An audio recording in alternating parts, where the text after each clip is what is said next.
Good morning বন্ধুরা, আবার এক নতুন সকাল নতুন ভোর। আমরা সকলে ভালো থাকি, সুস্থ থাকি। দেখো, কাল সকাল থেকে আমার মাথাটা খুব ঘুরছিল।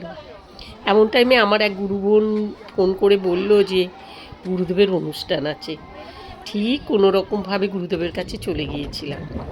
আর গিয়ে দেখো, গুরুদেবের ওখানে নাম শুনেছি, খাবার খেয়েছি, মা গঙ্গাকে স্পর্শ করেছি, সব কিছু মজা করে মা গঙ্গা থেকে জল নিয়ে বাড়ি ফিরে এসেছি।